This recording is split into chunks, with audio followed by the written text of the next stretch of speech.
चलिए आगे सारे करें शुरू। Yes sir, start. अच्छा, ये जो ईयर एंड वैल्यू है 36 लाख,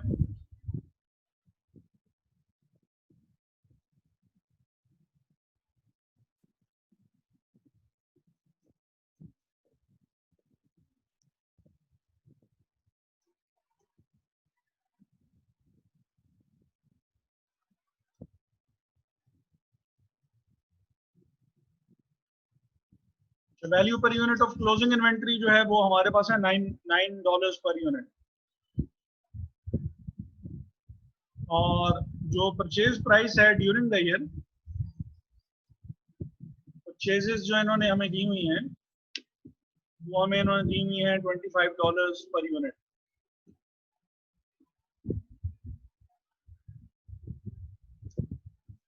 और जो प्रॉफिट उन्होंने हमें बताया है वो ये कह रहा है कि इट इज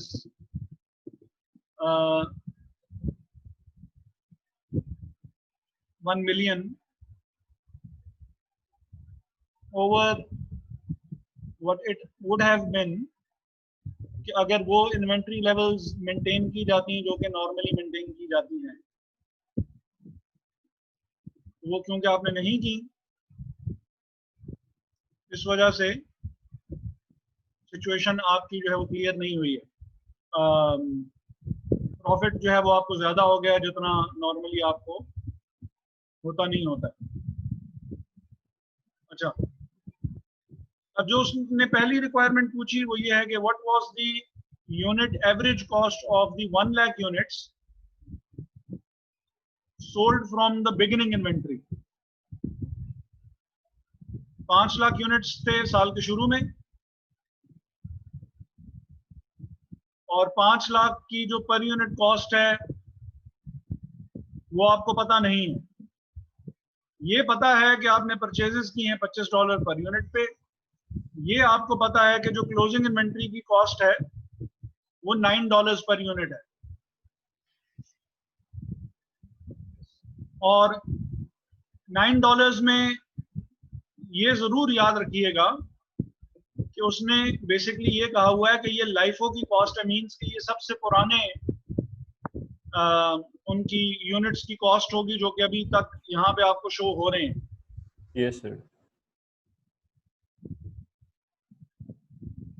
इसका मतलब है कि अगर 5 लाख यूनिट्स आपके पास साल के शुरू में थे और साल के एंड तक आपके पास 4 लाख यूनिट पड़े हुए हैं, तो ये वही यूनिट होंगे जो कि साल के शुरू में आपके पास मौजूद थे। उन्हीं में से ही होंगे, क्योंकि जो इन्वेंट्री आपके पास महंगी, जी, जो महंगी चीज खरीदते रहे हैं। हसन, आप बात बोल रहे हैं? सर वो कह रहे हैं कि यानी परचेजेस जीरो होंगी, हसन कह रहे हैं। परचेजेस जीरो नहीं है, परचेजेस 4 लाख यूनिट की आपने की हैं, टोटल 9 लाख हैं। सर 5 लाख तो हमारी एंडिंग इन्वेंट्री थी ना, 5 लाख हमारी ओपनिंग थी। ओपनिंग इन्वेंट्री थी जी सर। तो उसमें से 1 लाख सोल्ड हो गए, तो सर वो तो ओपनिंग में से ही सोल्ड हुआ ना सर, वो परचेजेस तो बाद में सर। देखिए आप अगर हम यूं कर लेते हैं कि opening inventory plus purchases is equal to sold plus closing inventory. Opening inventory है हमारे पास 500, परचेजेस हमने पता नहीं कितनी की है, और जो हमारे पास जो क्लोजिंग स्टॉक है, क्लोजिंग स्टॉक अगर हमारे पास बचा हुआ है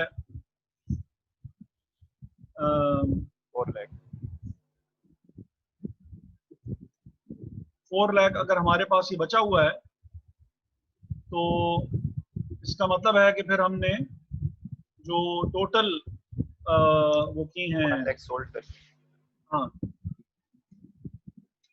y प्लस 400 आ जाएगा। यूनिट सोल्ड इन्होंने 100 दिए में सर, 1 लाख। नहीं ठहरो यार एक मिनट,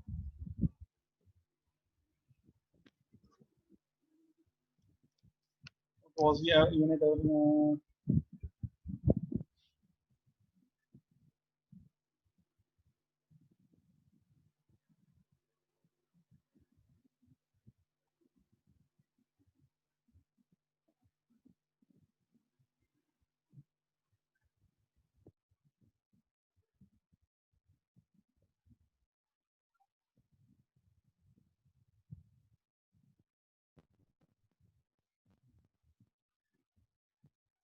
लेकिन वो भी तो होने चाहिए ना यहाँ पे। एक मिनट के लिए, नहीं बेटा इतना ही है। परचेज का वैसे भी एज सच कोई मेंशन नहीं है, तो नहीं, मेरे लेकिन वो ख्याल में $25 the unit purchase price of the merchandise was $25 per unit during the year. Means purchases इन्होंने की तो हैं, डेफिनेटली की हैं। सर ये भी है, लेकिन सर ये वैसे भी सर यही तो सर बैकग्राउंड समझ डेटा भी नहीं तो आ हो रही सकता सर, है। तो कितनी होगी। रेलेवेंट है या नहीं है वो अभी देख लेते हैं, लेकिन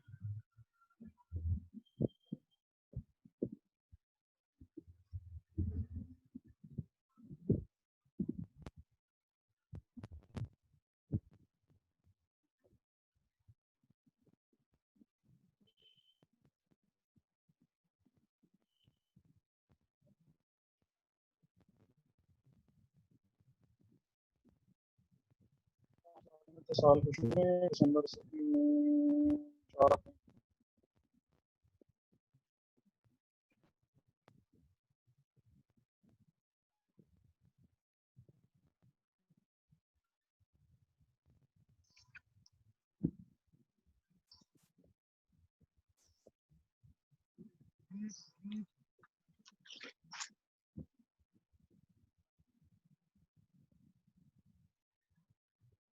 मेरे हिसाब से तो इसकी वैल्यू 9 ही होनी चाहिए, जो कि हमारे पास यस सर। सर अगर लाइफो मेथड है तो ओल्ड आपने बताया था कि लाइफो में उसी प्राइस पे होती है जो पुरानी होती है। जैसे अगर अगर दिसंबर पे आप कह रहे हैं कि जो यूनिट पड़ी हैं वो वही हैं जो बिगनिंग से हैं और उसके 9 पर डॉलर है, $9 पर यूनिट, तो नहीं होनी चाहिए जनवरी की भी। देखें। जो अब यहाँ पे उन्होंने परचेजेस या उसकी वैल्यू नहीं दी हुई, डिटेल में भी मैं इसको देख लूंगा, लेकिन जो मुझे मेरी अंडरस्टैंडिंग है क्वेश्चन की वो ये है कि जो इन्होंने स्पेसिफिकली ये बात भी की है ना कि under the LIFO inventory accounting, ये वाली बात जो की है, under the LIFO inventory accounting method currently being used for tax and financial reporting purposes, the net effect of all the inventory changes was to increase pre-tax income by itna over what it would have been had the inventory of Humdinger Limited been maintained at the normal physical levels on hand at the start of the year. अब वो कह रहा है कि उन्होंने inventory levels maintain properly नहीं की। अब वो मेंटेन नहीं की तो उसको बात इतनी पहुंची कि उसको ओपनिंग इन्वेंट्री में से भी चीज जो है वो उसको बेचनी पड़ी। अगर वो नॉर्मल इन्वेंट्री लेवल्स मेंटेन करता रहता तो बात ओपनिंग इन्वेंट्री के यूनिट्स तक पहुंचनी भी नहीं थी। ये समझ में आ रहा है नहीं आ रहा जो कहना चाह रहा हूँ? सर ये सब कुछ तो ठीक है, लेकिन अब हमें और कोई हिंट तो नहीं दिया हुआ उसके बारे में कि कितना उसने सेल किए या फिर क्या चीज़ है जिससे हम परचेज तक पहुंच सकें। सर इतना डाटा ही मौजूद नहीं है इस क्वेश्चन के अंदर। देखिए अब मैं इसीलिए तो कह रहा हूँ ना कि उसने मांगा हुआ जो है ना, मांगा हुआ उसने कहा है what was the unit average cost for 1 lakh unit sold from the beginning inventory. अब अगर सर ये बिगिनिंग तो सिंपल इन्वेंट्री हो की यूनिट कॉस्ट पूछ रहा है तो यूनिट कॉस्ट यही होगी जो कि क्लोजिंग इन्वेंट्री की यूनिट कॉस्ट है, यस सर। यस क्योंकि बेच वो क्या कहते हैं कि इन्वेंट्री लेवल तो उसने प्रॉपर मेंटेन नहीं किए, जिसकी वजह से उसको पुरानी वाली जो इन्वेंट्री जो कि उसके स्टॉक में पड़ी हुई थी वो भी उसको बेचनी पड़ी, और वो सारी की सारी नहीं बेच पाया बल्कि उसमें से कुछ इन्वेंट्री जो उसने बेची, रिमेनिंग वो नहीं बेच पाया। तो जो 4 लाख यूनिट की वो है वैल्यू है पर यूनिट, वही इस 5 लाख की होनी चाहिए। ये बात है। इसको फिर मैं मजीद बाद में और भी देख लेता हूँ, but as per my understanding जो 5 लाख यूनिट्स की जो पर यूनिट कॉस्ट है वो $9 पर यूनिट ही है, $9 पर यूनिट ही है। Yes sir. और $9 पर यूनिट को आप मल्टीप्लाई करेंगे 5 लाख से, 45 लाख। ओपनिंग जो है वो 45 लाख आपका आएगा।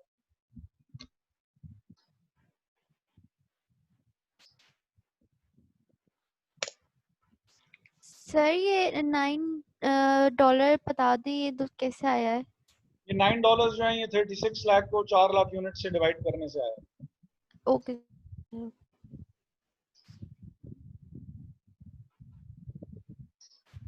और ये answer B, what was the reported value for January 1 2011 inventory, वो ये 45 लाख की है जो यहाँ पे हमने मल्टीप्लाई करके निकाल दी। सर 100 सर जो पहला वाला एवरेज यूनिट कॉस्ट वो उसकी हम लोग ये 9 9 लिखेंगे आंसर। हाँ जी वो 9 9 आएगा। सही। सर यहाँ पे तो हम लाइफो मेथड यूज कर रहे हैं ना, तो ये जो हमारे पास ओपनिंग इन्वेंट्री गिवन है, तो सर ये पिछले साल की जो प्राइस होगी उस पे नहीं होगी ये? देखिए लाइफो अगर फॉलो कर रहे हैं तब पिछले साल की प्राइस तो उसने हमें बताई हुई भी नहीं है ना। उसने हमें तो ये जो इस साल परचेज करता रहा है उसने उसकी प्राइस बताई, कितने यूनिट्स परचेज किए नहीं बताया। जी सर। कितने यूनिट सेल कर दिए ये भी नहीं बताया। ये जरूर बता दिया कि इन्वेंट्री लेवल हम प्रॉपरली मेंटेन कर नहीं पाए।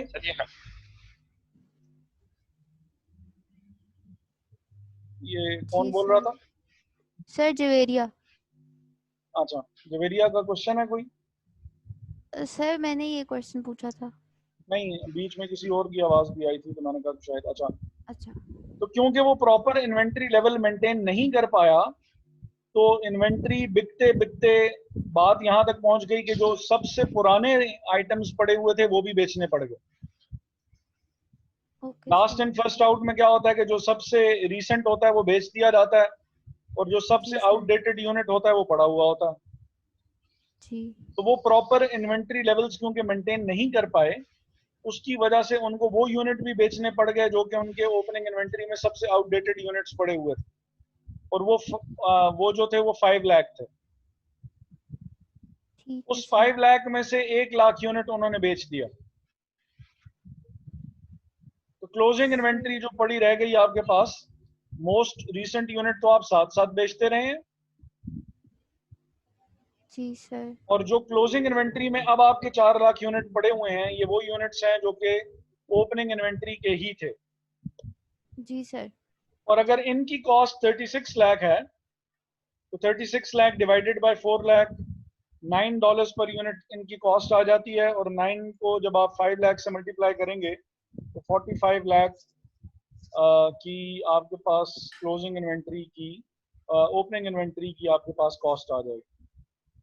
ठीक है। तो सर फिर यहाँ पे हमारे पास परचेजेस का तो कोई रोल नहीं हुआ यहाँ पे? परचेजेस का कोई रोल नहीं, परचेजेस भी नहीं है, सेल्स भी नहीं है। सेल्स भी नहीं। ओके सर, ठीक है।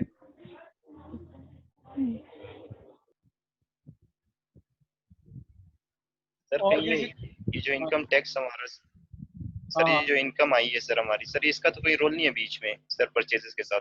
देखिए उसने या तो अगर हमसे पूछा होता ना कि वैल्यू क्या है या प्रॉफिट क्या है या कॉस्ट ऑफ गुड सोल्ड क्या थी, कॉस्ट ऑफ गुड सोल्ड की इंफॉर्मेशन के लिए हमारे पास एक 2-3 चीजें होनी चाहिए थी जो कि सवाल में मिसिंग है। एक चीज तो हमारे पास ये है कि अगर प्रॉफिट दे दिया गया है तो भाई सेल्स या कोई ऐसी चीज हो, सेल्स हो, ग्रॉस प्रॉफिट की परसेंटेज हो या ग्रॉस प्रॉफिट निकाला जा सकता हो तो फिर भी चलें, हम ये है कि हम कैलकुलेट कर सकते हैं। जैसे ये मिसिंग फिगर्स वाले जितने क्वेश्चंस भी आपने किए, अगर सेल्स गिवन है और cost of good sold given नहीं है तो ग्रॉस प्रॉफिट की परसेंटेज बताई हुई होगी जहां से सेल्स को ग्रॉस उसमें कॉस्ट ऑफ गुड सोल्ड में कन्वर्ट करेंगे हम। ठीक है जी सर। तो यहाँ पे जी सर। वो नहीं है, यानी कैलकुलेशंस वगैरह और वो एज सच नहीं है। अवेलेबल इंफॉर्मेशन को यूज करते हुए ही हम उनको ये बताएंगे कि वैल्यू जो है वो इसकी इतनी आ रही है। बाकी इसको मैं मजीद भी देख लूँगा। मुझे अगर इसका वो हो सका तो मैं इसका आपको चलें कुछ लेक्चर तो बना सकूं या ना बना सकूं, लेकिन इसका आपके साथ सॉल्यूशन शेयर कर लूंगा मैं, या अगर सर किसी को आप मिल जाता है तो वो शेयर कर लें। सर वो तो ठीक है, लेकिन सर इस तरह की जो मिसिंग वेरिएबल्स वाले क्वेश्चन होते हैं सर, इनसे थोड़ा हाथ होला ही रखे तो बेस्ट नहीं है वैसे। तो मतलब मैंने किया यही है, मैंने भी ऐसे ही सॉल्व किया था। मेरा ये इसमें मॉक में आया था क्वेश्चन, हाँ तो मैंने ऐसे ही सॉल्व कर दिया था, 9 से मल्टीप्लाई कर दिया था, क्योंकि हम लाइफो यूज कर रहे हैं तो क्लोजिंग इन्वेंटरी में वही यूनिट होंगे जो हमारे पास स्टार्ट में पड़े हुए थे। मैंने ये assumption लेके 500,000 यूनिट की वैल्यू निकाल ली थी, और सेल की भी मैंने ऐसे निकाली कि सर वो आपने अभी एक assumption ली है ना कि उनके पास जो इन्वेंट्री लेवल थे वो उन्होंने सही मेंटेन नहीं किए थे, यानी कि उनको जो सेल थी 100,000 यूनिट्स की वो उनको ओपनिंग यूनिट से करनी पड़ी थी, क्योंकि उनके जो वो स्टॉक लेवल था वो रिड्यूस हो गया था। मैंने ये assumption ले ली, तो 100,000 यूनिट को भी मैंने 9 से मल्टीप्लाई करके आंसर निकाला था। तो सर दोनों को मैंने इसी तरह सॉल्व किया है। वो तो सर ठीक है, लेकिन assumption बहुत ज़्यादा लेनी पड़ती है, वो फिर थोड़ा बंदा कंफ्यूज हो वो जाता है। क्लियरली मेंशन कर दीजिएगा assumption क्या ले रहे हैं आप। सर वो मैंने Consider assumption की थी, मैंने की थी assumption, ठीक कि है, ये assume हो रहा है। इसीलिए तो शुरू में कहा भी था ना कि अगर ऑब्वियसली पेपर इस किस्म का होगा और अगर इतना अनसीन और इस किस्म की चीज हुई तो लीनियंट होगी, क्योंकि मुझे भी सही है पता है सर। कि यार ऑब्वियसली वहां पे ही बैठ के या तो वो क्या कह रहे हैं कि फिजिकल क्लासेस हो रही होती ना, ऑन साइट क्लासेस हो रही होती, तो चलें फिर कुछ किया जा सकता था, लेकिन अब एक ऑलरेडी इतना बड़ा कंस्ट्रेंट है कि स्क्रीन पे बंदे को पूरी बात समझाना और फिर एक अनसीन चीज दे देना, लोग 3 घंटे के अंदर अंदर ही सॉल्व कर लें। बाकी क्वेश्चंस भी हैं तो मार्किंग ऑटोमेटिकली एडजस्ट होगी। Okay sir. सर तो यानी कि आप इसी लेजिट assumptions मेंशन कर दें वहां पे जिनकी थोड़ी सेंस बन रही है, वो जरूर सर मेंशन करें। आप उसको कंसीडर कर लेंगे, उनको कंसीडर कर लेंगे ना? अब बिल्कुल कंसिडर करेंगे जी। और वो आपने साथ में वो बता दीजिएगा कि जैसे अब इसकी वो है एक्सप्लेनेशन है तो इसकी एक्सप्लेनेशन दे दें कि यार ये कैसे हुआ। ठीक हो गया सर, ठीक हो गया। अच्छा, IAS 1037 में क्या पूछना था? सर जी जी सर अगर आप मॉक 1 का जो क्वेश्चन नंबर 1 था उसका सॉल्यूशन भेज दें, मॉक 1 का क्योंकि वो क्वेश्चन मुझसे नहीं हो रहा था। क्या? सर ये इन्वेंट्री का 47 क्वेश्चन था, सुपर टेक का। अच्छा, सुपर टेक आपने वो मेरा ख्याल है कि लेक्चर हमारा अटेंड नहीं किया था तो सर वो किया था, सर वो उससे आपने एंड पे पिछले हमारा लेक्चर भी हम अपलोड नहीं किया, वो जो लास्ट क्लास में जो आपने ये चीजें करवाई थी।